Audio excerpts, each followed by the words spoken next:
할렐루야. 여러분과 여러분 가정을 축복합니다. 3월 마지막 주 가정 예배입니다. 꼭 정한 시간에 예배에 참여하시길 바랍니다. 하나님께서 반드시 여러분 가정을 축복하시고 가정과 기도하는 모든 제목들과 일터 위에 축복으로 은혜로 함께 하시기를 원합니다. 신앙 고백을 드리겠습니다.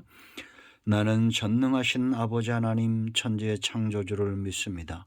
나는 그의 유일하신 아들 우리 주 예수 그리스도를 믿습니다. 그는 성령으로 잉태되어 동정녀 마리아에게서 나시고 본디오 빌라도에게 고난을 받아 십자가에 못 박혀 죽으시고 장사된 지 사흘 만에 죽은 자 가운데서 다시 살아나셨으며 하늘에 오르시어 전능하신 아버지 하나님 우편에 앉아 계시다가 거기로부터 살아있는 자와 죽은 자를 심판하러 오십니다. 나는 성령을 믿으며 거룩한 공교회와 성도의 교제와 죄를 용서받는 것과 몸의 부활과 영생을 믿습니다. 아멘. 자, 시편 146편입니다. 오늘 말씀은 시편 146편 1절입니다. 할렐루야 내 영혼아 여호와를 찬양하라. 나의 생전의 여호와를 찬양하며 나의 평생에 내 하나님을 찬양하리로다. 귀인들을 의지하지 말며 도울 힘이 없는 인생도 의지하지 말지니 그의 호흡이 끊어지면 흙으로 돌아가서 그날에 그의 생각이 소멸하리로다. 자, 마지막 절 10절 보겠습니다. 시온아 여호와는 영원히 다스리시고 네 하나님은 대대로 통치하시리로다. 할렐루야. 자, 한번 기도하겠습니다.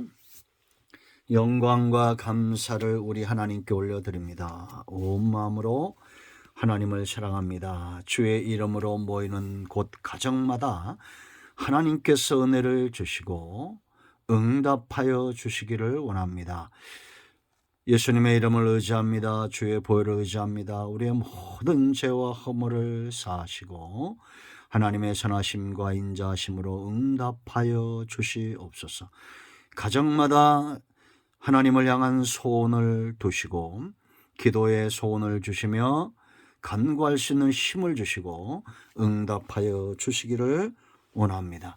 막혀있는 모든 것들이 예배 중에 기도 가운데 응답되게 하시고 오직 하나님이 주시는 위로와 평안이 넘치는 예배가 되게 하옵소서. 예수님의 이름으로 축복하며 기도합니다. 아멘. 자, 5절 말씀을 먼저 보겠습니다. 야곱의 하나님을 자기의 도움으로 삼으며 여호와 자기 하나님에게 자기의 소망을 두는 자는 복이 있도다. 아멘. 우리는 이 말씀을 의지하고 믿습니다. 146편의 핵심입니다. 여러분, 우리는 하나님을 의지하는 존재입니다. 시편 기자가 고백하는 대로 2절에 나의 생전의 여호와를 찬양하며 나의 평생의 하나님을 찬양할 것이다. 우리가 누군가를 찬양하고 의지한다는 것은 그만한 이유가 있기 때문입니다. 하나님을 자기의 도움으로 삼고 하나님에게 내 소망을 둔다.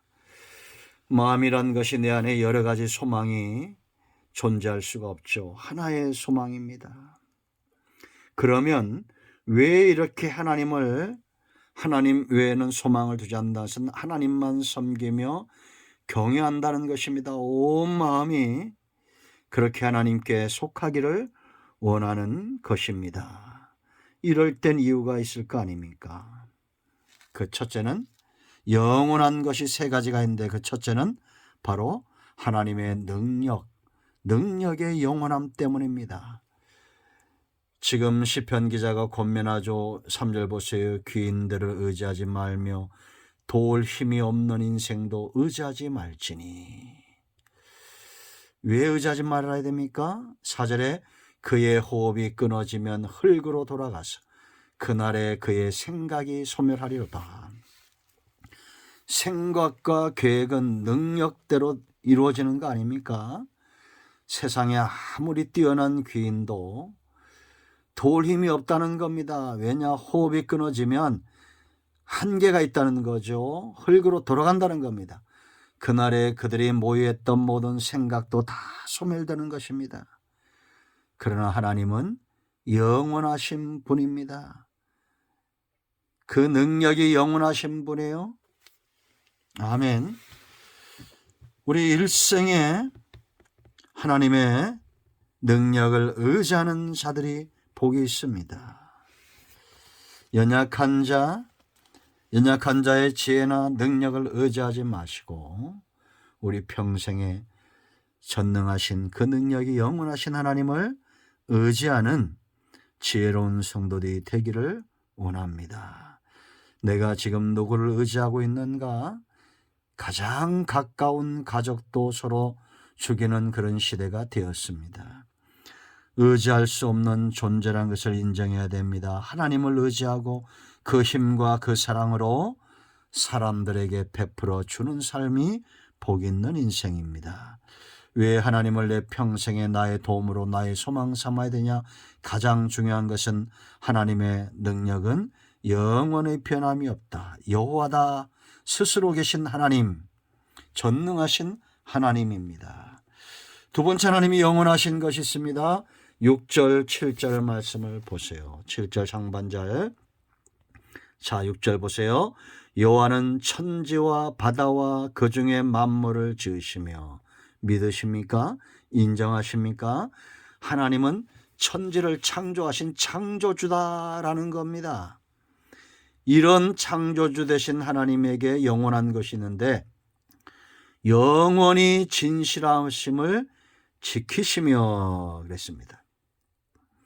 여러분, 이 진실 그리고 7절에 억눌린 사람들을 위해 정의로 심판하신다. 하나님은 진실하고 정의로우신 분이에요.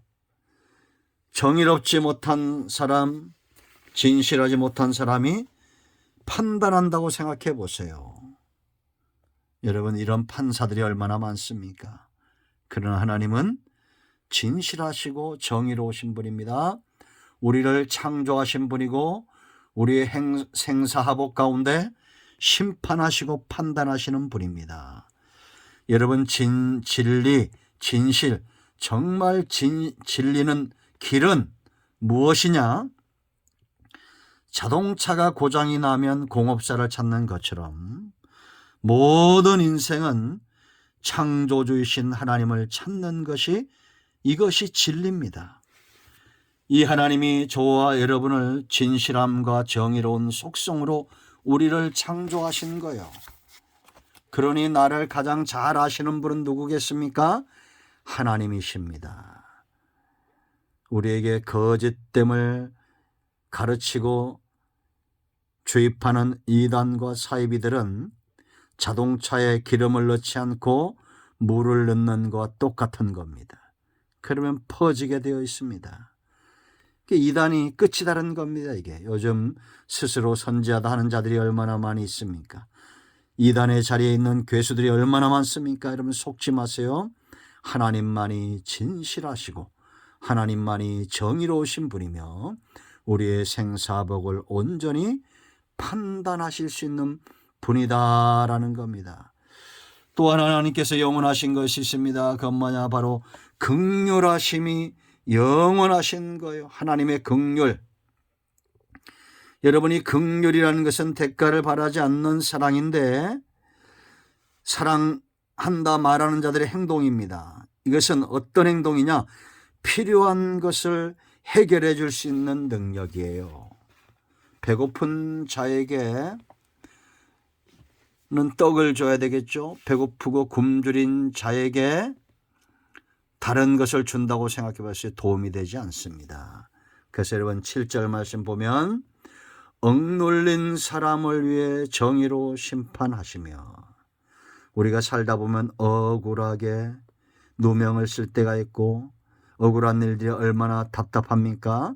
하나님을 모르는 자들은 극단적 선택을 하기도 하죠. 얼마나 억울하면. 그때 하나님께 나아가십시오. 억울함을 풀어주시는, 다윗의 억울함을 풀어주셨던 하나님께서, 요셉의 억울함을 풀어주신 하나님께서 저와 여러분의 억울함을 풀어주실 것을 믿습니다. 이게 바로 긍휼이에요. 줄인 자들에게 먹을 것을 주신다. 사람은 육체의 이 줄임은 풀뿌리라도 먹으면 해결이 됩니다. 그러나 문제는 영적인 굶주림은 세상의 그 어떤 것들로도 해결이 안 됩니다. 뛰어난 학자의 가르침이나 이 땅에서 스스로 신이라는 자들의 그 가르침이나 스스로 의인된 자들의 가르침은 절대 우리의 영적인 양식이 될 수 없어요. 그래서 이단에 빠진 자들이 날카로운 이유가 거기 있는 겁니다. 굶주렸기 때문이에요. 오직 영적인 줄임은 하나님의 입에서 나오는 말씀으로 인하여 가능합니다. 육체가 풍족하여 배불리 먹는다고 여러분 누가복음 12장에 있는 어리석은 부자처럼 하나님을 잃어버리는 인생이 되면 안 됩니다. 자, 그 다음에 보세요. 여호와께서는 갇힌 자들에게 자유를 주신다. 진리가 너희를 자유케 할 것이다. 하나님의 입에서 나오는 말씀이 우리를 자유케 하는데 우리를 그럼 옥에 가두는 것은 뭡니까? 죄요. 사단의 역사입니다. 죄가 들어오고 사단이 역사하면 노예 상태가 되는 거예요. 그러나 하나님에게 붙들림 바 되면 그 말씀대로 연단을 받아 정금 같은 믿음으로 나와 여리고성 앞에서도 자유할 수 있는 그런 백성이 되는 겁니다. 8절 보세요. 여호와께서 맹인들의 눈을 여시며 그랬습니다. 지금 여러분 눈을 감아보세요. 얼마나 답답합니까? 앞을 보지 못하는 답답함인 겁니다. 예수님을 믿는 것은 눈이 열려지는 것입니다. 믿지 않는 불신자들이 보지 못하는 것들을 보는 겁니다. 실제로 육체의 눈이 떠지는 사건들이 있어요. 저도 제 사역 가운데 이런 걸 목도한 적이 있고 간증을 드린 적이 있습니다. 그런가 하면 영적인 소경들이 눈이 떠집니다. 과거에는 천국이 어디 있느냐, 하나님이 어디 있느냐, 그렇게 믿는 자들, 박해하던 자들이 예수 믿고 눈이 떠지니 누구보다도 본자가 되니 신실하고 충성된 삶을 사는 겁니다. 보지 못하고 듣지 못하고 소경되고 벙어리 되고 기머거리 되니 열심 충성되지 않는 겁니다. 사람은 보는 것에 가서 헌신하게 되어 있어요. 영적인 눈이 떠진 사람은 어떤 위험이 와도 하나님의 나라와 교회를 위하여 헌신하고 충성합니다. 그러나 영적인 소경은 육신의 삶을 위하여 먹을 것과 입을 것을 위하여 헌신하게 되어 있습니다. 자, 다음 보세요. 여호와께서 비굴한 자들을 일으키시며, 이게 비굴하다는 것은 공허한 상태입니다. 육체적으로나 영적으로 공허한 상태. 우리나라에 지금 자살하는 인구들이 많아지고 있죠. 수년간 지금 1위입니다. 1위. 이 모든 영적인 공허함에서 이 땅이 해방되기를 사모합니다. 그 다음 보세요. 여호와께서 의인들을 사랑하시며, 의인들은 믿는 자들이라고 그랬죠. 믿음 있는 자들입니다. 하나님이 그들을 사랑하신다. 9절 보세요. 여호와께서 나그네들을 보호하시며 그랬습니다. 우리는 모두 본향을 향해 가는 나그네와 같아요. 세상에서 나그네 된 자들, 영적으로 나그네의 길을 걷는 자들, 하나님의 보호하심을 받고 마침내 그의 선하심과 인자하신 손길 가운데 아버지의 집에 거하게 될 것입니다. 고아와 가부를 붙드시고 의지할 곳이 없는 사람들을 말하는 겁니다. 육체적으로나 영적으로나 의지할 수 없는 자들에게 신랑이 되어주고 남편이 되어주고 아버지가 되어주는 우리의 아버지 하나님 여호와십니다. 그런가 하면 악인들의 길은 굽게 하시도다. 그러므로 여러분 두려워하지 마세요. 미혹되지 마세요. 악한 자들을 따라가지 마세요. 그 길은 굽은 길입니다. 이제 마지막으로 마치면서 10절 보세요. 시온아, 여호와는 영원히 다스리시고 네 하나님은 대대로 통치하시리로다. 할렐루야. 시인하며 고백해야 됩니다. 이 말씀, 이러한 하나님의 통치, 하나님의 영원한 능력과 진실함과 정의로움의 영원함과 하나님의 긍휼의 영원하심으로 하나님의 택한 백성들을 영원히 다스리신다. 하나님은 대대로 통치하신다라는 겁니다. 할렐루야. 하나님께 영광 돌립니다. 여러분의 가정이 이러한 영원하신 하나님의 통치에 붙들림 받은 가정이 되어서 영이 잘됨같이 범사가 강건하기를 성경대로 예수 그리스도의 이름으로 축복하며 기도합니다. 아멘. 이제 손잡고 다 같이 기도하시고 가정이 마무리 기도하시고 주님 가르친 기도로 예배를 마치시기 바랍니다. 응답이 오늘도 여러분과 여러분 가정에 임하였습니다. 예수 그리스도의 이름으로 여러분의 가정을 축복합니다. 할렐루야. 아멘.